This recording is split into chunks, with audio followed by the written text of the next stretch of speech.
And in today's video, we will be covering the Hindu Shuffle, which looks like so, as well as the lesser known Yu-Gi-Oh! Shuffle, which is usually seen in TCG games, and why the Hindu Shuffle has many more advantages over the Yu-Gi-Oh! Shuffle, including removing the carpal tunnel additions that may come with the Yu-Gi-Oh! Style Shuffle. So that's said, excuse me, let's jump into it. To begin, the Hindu Shuffle is used to as a normal shuffle and can actually be used to control cards as well. First, to begin with the normal Hindu Shuffle, I used to make the joke, it was invented by Arthur Hindu from India.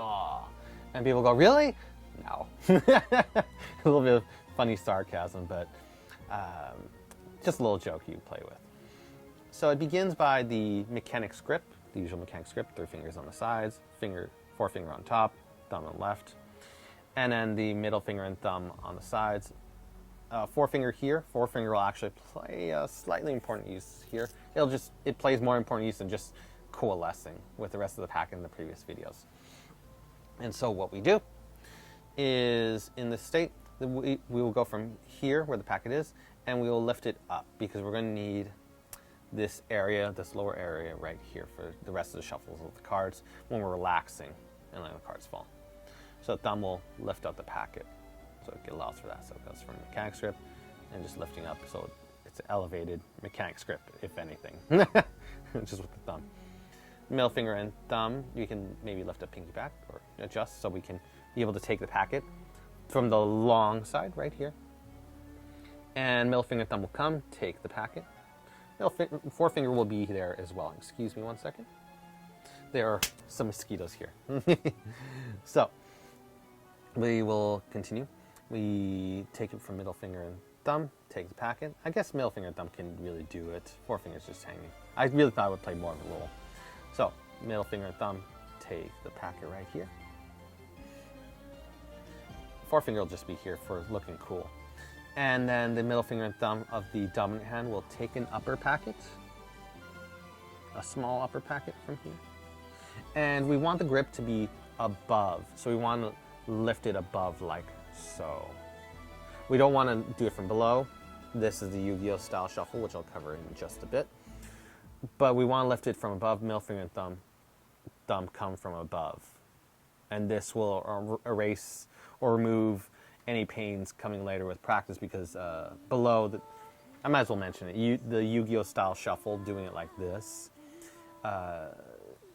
adds some heat to the wrist instead of the whole arm and creates a carpal tunnel. It really hurts the wrist in the long run of doing it, so I cannot encourage it in the long term or even short term. So you keep the middle finger and thumb from above, like so. Okay, this will become important. And then the middle finger and thumb from the dominant hand will just take small packets off, like so. Let it fall into the hand, so you let it fall. And then the middle finger and thumb will come again, taking the packet right here, and let it fall. Taking a small packet with the middle finger and thumb, let it fall. The other fingers can join on in and coalesce with it, but really it's just right there. And the forefinger is keeping the cards from falling forward. And we want to keep it tilted forward, not up, otherwise the cards will fall out. Middle finger and thumb. So it's really just the middle finger and thumbs doing most of the actions. As I've said countlessly in previous videos, like ad infinitum, most magic will be done with just the middle finger and thumb. It's amazing. So that's, again.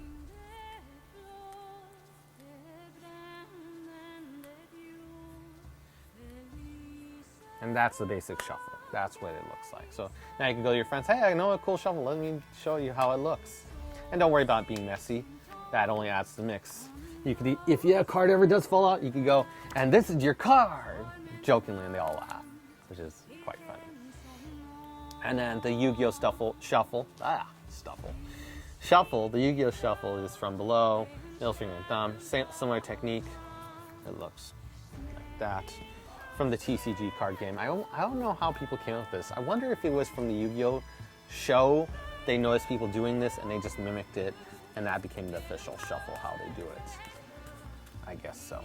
But again, it's all in the wrist, and I can feel my wrist already hurting. I have a bit of carp already. So I can't encourage hurting someone else by doing that shuffle. So again, just same thing, just from below, middle finger and thumb. I like how this one involves the whole hand, and the wrist doesn't really move. It can stay still while the whole action's going on. The dominant hand is doing all the action, whereas this one has to move in the Yu-Gi-Oh! Style shuffle from below. Now, in the context of controlling a card, that is quite interesting. So we have a card, let's say the Ace of Diamonds. And in the case we want to control to the top, we can use for magical purposes. First, I cover the basics of the shuffle so everyone can use it. And in the case of using it for magical purposes, a card is selected, and I'm showing it for demonstration purposes. We then have it set up to have the card returned. We show it, okay, and then we can give it a mix, like so, right on top. Okay. Now, from here, what we can do is after we've done all the shuffling, we can then just pull the bottom packet out where we had the break as the final part of the shuffle, and now we control the card to the top. That is one of the easiest ways to do it. I'll do it face up. I'll leave it entirely face up. So we have the card returned. We shuffle, we pull off packets with a break, maintaining a break right here after the first packet, and shuffle everything on top. Looks like a fair shuffle. Throwing everything right there, we've maintained a break. And then we do one last cut, what looks like continuing the shuffle, but it's really a cut. Pull at the break all the bottom cards, slam it on top, and you've controlled your card to the top. That's one easy way to do it. There's countless other ways. And let's see if I could find a couple more in the back of my mind. So that's one way. And if you want to control to the bottom, you can just slam the cards on top. So this is the way I remember Daryl teaching it. I'll do it like this so you can see it for the bottom packet. We show the card, we slam the cards on top, everything on top so you can maintain a break, just simply maintaining a break between the ace and the lower packet. Then we just pull out the lower packet and shuffle everything on top using a Hindu shuffle, slam it on top, and you've controlled that card to the bottom. Again, there's many other ways to control it, but these are just the basics so you can use it. So I can actually, in a real style effect, card is selected, however you want to spread it, dribble, whatever you want to do. You could even do it this way. You could even say, tell them stop, stop, and then just push off a card. That could be their selection, which I will not see because I do wish to show some legitimacy to the shuffle. We then say, okay, let's say return it right here, okay, show it, okay, and then we can shuffle like so, throw it on top, and we can, simply pull it out and control the card, or we could even just do a triple cut from here, so we can show variance in the whole shuffle. So whether you want to do completion of keeping that whole motion there, or whether you want to just do a triple cut, we can control that card, in this case the 5 of hearts, right to the top or bottom. You get the general idea of the Hindu shuffle. And it's variants the Yu-Gi-Oh! Shuffle, which I cannot condone because of the fact it can hurt your wrist. So whether it be for just shuffling cards, now you've got a new shuffle you can use. And one other thing I should mention, once you get used to doing this method, after shuffling like this, you can actually, as you pull it out, you can rotate it so it looks really cool, like so. Looks nice. Just a really, really cool shuffle for card games. So however you decide to use it, I hope all these different little tips, little bits and nuggets were fun for you and exciting. And I hope you enjoyed it, and we'll see you in the next one.